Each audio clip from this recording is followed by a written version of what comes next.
Assalamualaikum warahmatullahi wabarakatuh. Perkenalkan, nama saya Muhammad Ruzain Anwar dengan NIM 2511101096, program studi pendidikan agama Islam semester 1 dari kelas PAI 2. Jadi pada kali ini saya akan mengerjakan tugas UAS saya yang berupa tugas video. Berikut materinya. Yang pertama, mengapa berfilsafat termasuk berpikir, tapi tidak semua berpikir itu berfilsafat, sedangkan semua orang berfilsafat pasti berpikir. Nah, jadi berpikir itu luas. Siapapun setiap hari berpikir atau mengingat, merencanakan, menilai, khawatir, maka banyak jenis berpikir yang praktis dan sehari-hari. Misalnya memikirkan belanjaan atau tugas atau strategi permainan. Berfilsafat adalah jenis berpikir tertentu, yakni berpikir kritis, reflektif, sistematis, dan bertanya tentang hal-hal dasar, misalnya tentang realitas, apa yang benar-benar ada. Dan bagaimana kita tahu sesuatu itu benar, apa yang baik dan apa yang buruk, makna hidup dan prinsip-prinsip berpikir itu sendiri. Nah, jadi semua yang berfilsafat pasti berpikir, karena filsafat adalah aktivitas intelektual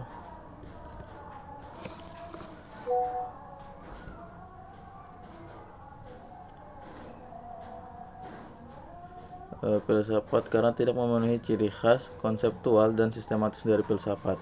Contohnya, misalkan ketika seseorang memikirkan menu makan siang, kemudian dia berpikir praktis ketika ia mempertanyakan apa arti makanan bagi kebahagiaan saya, itu sudah mulai berfilsafat secara filosofis. Kemudian proses dalam berfilsafat. Secara umum, proses berfilsafat berjalan dari rasa ingin tahu ke pertanyaan, ke konseptualisasi, ke penalaran atau argumen refleksi kritis. Contohnya seperti dongeng dan tahayul dapat melahirkan ilmu pengetahuan, yakni awalnya manusia menceritakan dongeng dan mitos untuk menjelaskan kejadian alam yang tidak dimengerti, misalnya seperti petir atau musim. Dari mitos muncul upaya untuk menjelaskan pola, kemudian berkembang menjadi pengamatan lebih sistematis, lalu eksperimen dan teori. Intinya, dongeng adalah respon awal terhadap ketidakpastian. Dari sana timbul rasa ingin tahu, langkah menuju penjelasan rasional. Kemudian keindahan alam semesta di malam hari menimbulkan keingintahuan manusia untuk mencari kebenaran. Mengamati bintang, bulan, alam menimbulkan rasa takjub atau wonder, dan takjub mendorong pertanyaan besar, mengapa ada langit seperti ini? Apa asal-usulnya? Maka wonder adalah pemicu utama filsafat dan sains. Dari rasa kagum menjadi pertanyaan filosofis dan ilmiah, lalu penyelidikan. Kemudian angan-angan melahirkan filsafat. Imajinasi angan-angan manusia memungkinkan kita memikirkan kemungkinan konsep abstrak dunia yang lain atau konsekuensi dari sebuah ide. Filsafat sering dimulai dari bagaimana jika imajinasi ini membantu merumuskan hipotesis, model konseptual, dan skenario etis yang diuji lewat argumen logis.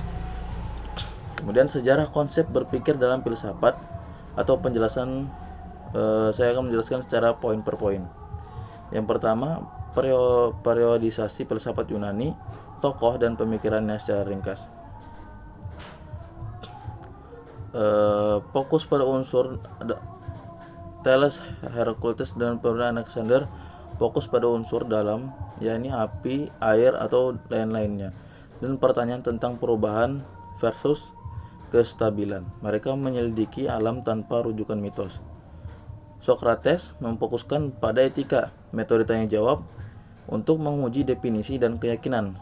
Plato atau murid Socrates, teori dunia, ide atau forma. Dunia nyata hanyalah bayangan, kebenaran ada pada bentuk-bentuk ideal, menaruh pentingnya rasio dan tatanan moral.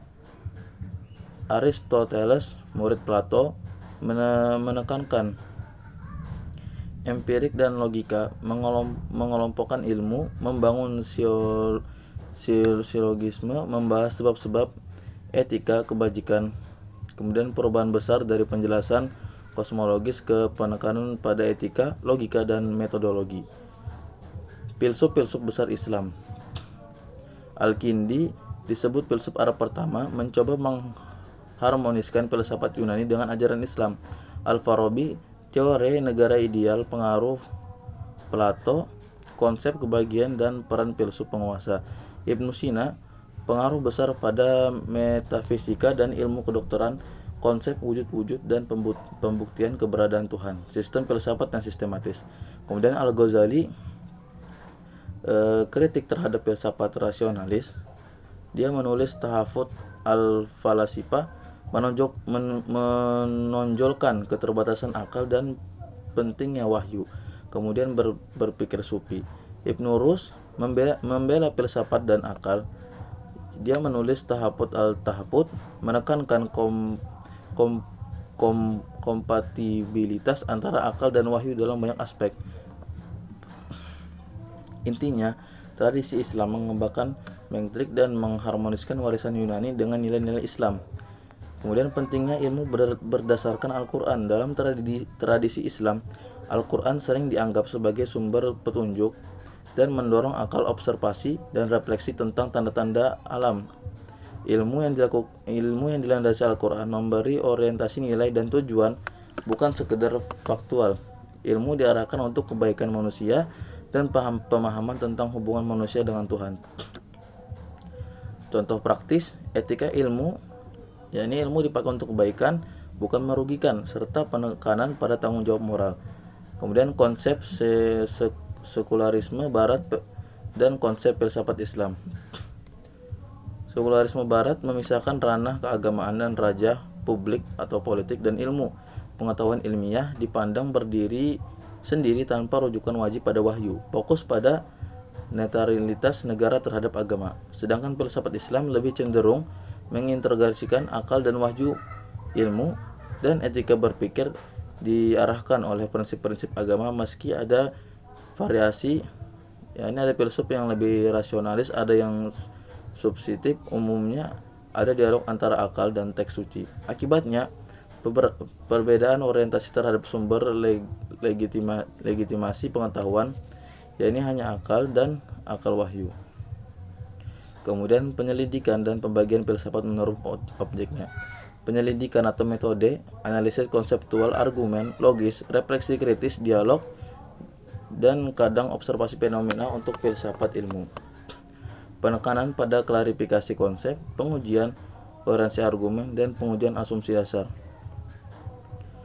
Pembagian menurut objek ringkasan yang umum dipakai metafisika atau ontologi objek. Realitas ada pertanyaan, apa itu wujud? Apa yang paling nyata? Apakah Tuhan ada? Apakah jiwa kekal? Epistemologi objek, pengetahuan pertanyaan, apa itu pengetahuan? Bagaimana kita memperoleh kebenaran? Apa batas akal dan indera? Etika, aksiologi dan nilai objek. Nilai moral, pertanyaan apa yang buruk? Bagaimana menentukan tindakan yang benar? Estetika, bagian dari aksiologi objek, keindahan dan seni. Logika atau metode alat objek, aturan berpikir benar, mempelajari argumentasi, silogisme, filsafat sosial dan politik objek, masyarakat, negara, keadilan. Filsafat agama objek, kepercayaan religius, sifat Tuhan, wahyu. Ya, ini Anda bisa menyebut ini sebagai menurut objek. Setiap cabang fokus pada jenis-jenis objek atau masalah yang berbeda. Kemudian peran filsafat dalam membentuk kerangka berpikir sebelum seorang bertindak. Filsafat membantu seseorang membangun landasan konseptual dan etis sebelum bertindak. Cara-cara konkretnya menjelaskan nilai dan tujuan filsafat etika, membuat seseorang memikirkan apa tujuan tindakan ini dan apakah tindakan ini baik, sehingga tindakan tidak sekedar reaktif. Mengasah kemampuan kritis melalui latihan argumen dan logika. Seseorang belajar mengevaluasi alasan, melihat kelemahan argumen, dan menghindari kesalahan berpikir. Ini mencegah keputusan impulsif, menawarkan prinsip-prinsip umum. Contohnya, prinsip keadilan, benevolence, berbuat baik, non maleficence, tidak merugikan. Jadi tidak memiliki panduan ketika menghadapi dilema. Memperluas perspektif filsafat, mendorong refleksi tentang konsekuensi yang jangka panjang, hak orang lain dan nilai-nilai yang mungkin tersembunyi.